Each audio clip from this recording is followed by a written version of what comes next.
Spark Books here. Today, I'm going to explain the book, The 3-Minute Rule, by Brant Pinvidic. Take care, enjoy the book, and have a nice day. By the end of 3 minutes, your audience will already be leaning yes or no on your proposal. From that point on, you can continue yammering for another 57 minutes, but the die is already cast. Key idea number 1, 3 minutes to sell. Imagine meeting potential investors, customers, partners, or collaborators. Your idea, product, service, or company is amazing. Winner, they don't know what it is, how it works, or why it's great. For all they know, you're just another bridge seller.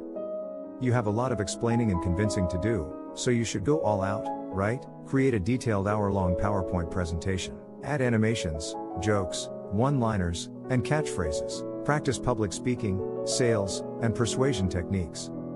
Traditional wisdom is wrong. You do better doing the opposite. Or, ditch PowerPoint, eliminate filler, avoid gimmicks, don't sweat your delivery, focus on clearly and concisely communicating your key points in 3 minutes. Self-harm is the alternative. People are bombarded with information, advertising, and other demands on their time, money, and mental bandwidth in today's fast-paced, digitally connected world. They have short attention spans and patience. Hot air, long-windedness, gimmicks, and anything else that wastes their time or insults their intelligence are unacceptable. They're savvy, skeptical, and quick to judge your credibility, relevance, and interest. Your presentation may take an hour. Your audience will be leaning yes or no after 3 minutes. You can yammer for another 57 minutes, but it's over. Your audience's first impression will color the rest of your presentation. If it's positive, they'll be eager to learn more and receptive to your words. Negative feedback makes people doubtful, critical, resistant, bored, or tuned out. You'll probably lose them either way. The 3-minute rule is not a suggestion. You have 3 minutes to captivate your audience. Will you design your pitch around the 3-minute rule to maximize success, or risk ignoring it? Choose. Key idea number 2, the 3-minute rule applies to your audience and those they pitch. Breaking the 3-minute rule can cost you more than your audience. To see why, consider the best case scenario when your pitch is too long. Imagine pitching a business idea to competitors. Your hour-long pitch keeps them interested. Now the problem, even if they like your idea after your presentation, they're probably not the only ones who need to approve it. They usually have people to convince. Legal and finance may need to approve. Your pitch's success depends on how well your audience sells your idea. If the legal team rejects it, you're done. Your pitch will be theirs. They'll get their info there. Again, going long is your worst enemy. Why? Your audience won't be able to replicate your 1-hour presentation. Most details will be forgotten and half remembered. They won't have time to repeat it all anyway. If Jerry from legal stops one of them in the hallway, she won't talk for an hour. They'll probably chat for 3 minutes. During the conversation, she'll recount her jumbled, fragmented memories. The pitch won't be impressive. Jerry likely won't be convinced. Imagine if you'd given your audience a memorable 3-minute pitch. Jerry would be more on board with you now, and your idea would be closer to reality. Your pitch has 3 minutes to succeed. Key idea number 3, you can say less in a pitch. A 3-minute pitch is fine. If so, how? How do you present in 3 minutes?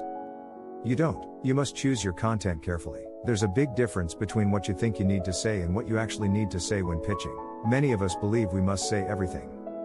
Consider pitching a startup to investors. In that case, you might be tempted to explain everything about your company. What it does, how it does it, why, etc. Now you know your company's details and how they relate. They form a complex mental tapestry. The more you trace the threads, the more complicated it seems, and the more you want to convey that complexity to your audience. Detail follows detail. Soon, you have a confusing 1-hour lecture that will bore everyone. Most of these details are irrelevant to your audience when you're pitching to them. Remember, a pitch is meant to win over your audience for your company. To do so, explain the general concept in a way that piques their interest. In a follow-up presentation or Q&A, you can go into the details. Until your audience is interested in the overall concept, most details will seem like boring facts and figures. If you focus on them first, you're backwards. In the following sparks, we'll look at how to get the horse to follow you. Key idea number 4. What? Why? How? Why? What? You can? A 3-minute pitch's goal is straightforward. You just need to communicate the pitch's basic idea effectively. It's easier said than done. What's the process? The details depend on your topic and audience, but there's a general template. By the end of your pitch, you should have answered 4 questions about your product. What is it? How does it work? These are your topic's most basic questions. Answering them will help your audience visualize your pitch. That's a must for their buy-in. They won't sign up if they don't understand. If you're asking them to invest in your new invention, they may need to know what it does, why it's important, how it works, how you'll manufacture it, etc. In answering what it is and how it works, you'll make bold claims about your product. Your audience will want support. Thirdly, are you sure? To answer this question, provide facts and figures to back up your claims. If you said your invention's market was a certain size, provide data. Your audience should now understand why your pitch is a good opportunity for them. Is it possible? Your invention may sound great based on your answers to the previous questions, but can you market it? You'll reassure your audience that you can deliver by answering this question. This answers the 4 questions. We'll examine how to answer them in the next 2 sparks. Key idea number 5. Your 4 pitch questions can be reinterpreted as many other questions. Imagine a magazine interviewer asking, "Who are you?" If you narrowly interpret the question, you might say your name. If you interpret it broadly, you could describe your personality, talk about your values, or offer a brief life story. Same goes for pitch questions. To get the most out of them, interpret them creatively. That means reinterpreting them into questions that fit your pitch and your audience. First, what is it? Consider questions your audience may have about your pitch. If it's a service, they may want to know what problems it solves or who it helps. If it's a business venture, they may ask about payoff or why now is a good time. The question, "How does it work?" should prompt you to think about how you'll deliver what you promise. How long will a project take? What's your strategy? What's your budget? Are you sure? Covers any doubts your audience may have about your credibility. What do your reviews say about your best in industry service? How about stats? Can you deliver on your promises? If you say you can lead a project, your audience may be interested in your training and background. They may ask how you've handled similar challenges. So that's how to think creatively about your pitch's 4 main questions. Next, we'll discuss creative answers. Key idea number 6. Make sure your pitch contains your best info. Mid-2000s you work in Hollywood and have a TV show idea to pitch. Pirate Master. Why? It's a pirate-themed version of Survivor. Mark Burnett's latest idea could be the next hit. That name may not be familiar, but it's music to network executives' ears. Burnett was the hottest TV producer. Survivor and The Apprentice were hits. Executives hearing about Pirate Master for the first time would have been more interested in Burnett's involvement than the show's premise. Consider your audience's interests when answering pitch questions. You should also consider this when crafting your final pitch. For each question you generate from the 4 original questions, write a 1-sentence answer. Cut the sentences that aren't relevant to your pitch. You only have 3 minutes, so use them wisely. 2 explanatory sentences should be cut. You don't have time for technical details. Save these for a follow-up presentation or a question and answer session. You should have 25 sentences total. Answer, "What is it?" in 9 sentences. How does it work? In 7, are you sure? In 6, and can you do it? In 1. Your pitch should focus on answering the first 2 questions. Key idea number 7. Start your pitch. You should have 25 sentences about your pitch. Put them in order and read them to create a 3-minute pitch. To maximize your pitch's impact, you need a few more elements.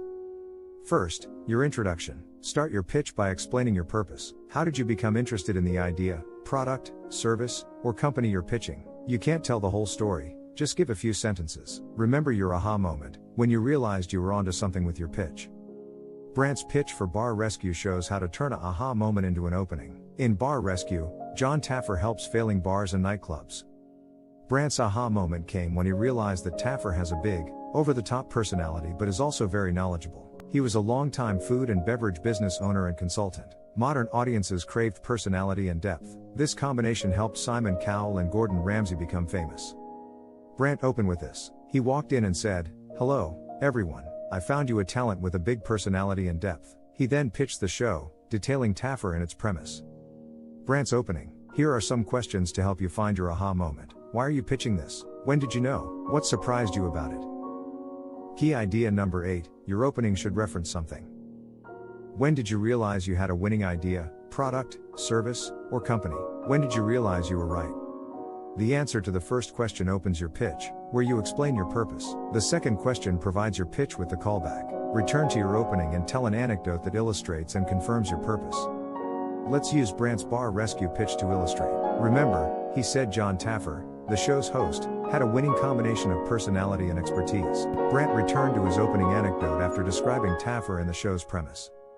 Taffer was showing Brant a bar blueprint when he mentioned a butt funnel. Brant was curious about the name, so he asked. Butt funnels are narrow corridors in bars where patrons must rub butts together to pass. When designing a bar, Taffer considers foot traffic and builds a butt funnel. Why? Because it boosts endorphins and creates a friendly, intimate, sexual atmosphere. This leads to more drink purchases. Taffer's explanations convinced Brant he was an industry expert. When did you know you had something? When did you become convinced? If you search your memories, you should find a quick and compelling anecdote to tell your audience. Key idea number 9. Recognize the elephant in the room to preempt audience skepticism. You know when movie heroes seem to be losing? A lost moment. Inspired by Brant's Hollywood experience, it's the name of the next pitch element. To create your own all is lost moment, tell your audience about a problem that threatens your pitch's viability. Then you tell your audience how you solved the problem. If you were pitching an app, you might discuss a major technical issue you encountered and how you resolved it. Your audience isn't a newborn. Every major human endeavor faces challenges and setbacks, and the road to success is bumpy. If you say your product is perfect, they'll be skeptical. They'll find issues. They'll be critical of your pitch, not receptive. It also means they'll stop listening to you and wonder what you're not saying.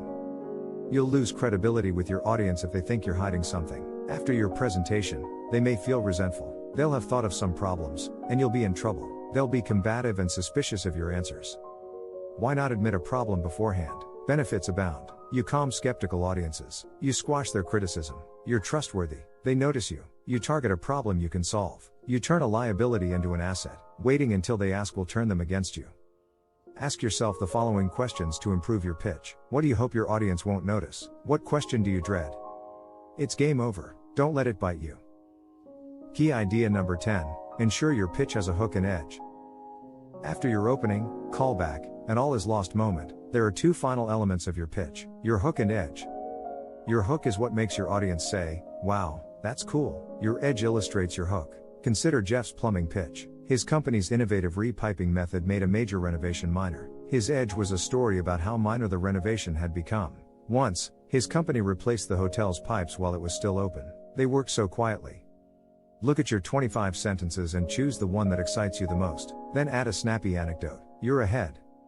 Hooks and edges are easy to find. Effective use is tricky. Avoid starting with the hook. Yes, it's your strongest piece, but build up to it. Imagine Jeff saying, "Hi, I'm Jeff. My plumbers can make a major renovation minor." How? Jeff makes a bold, unsupported claim and must now support it. His audience becomes skeptical and hostile. Oh yeah? Show it.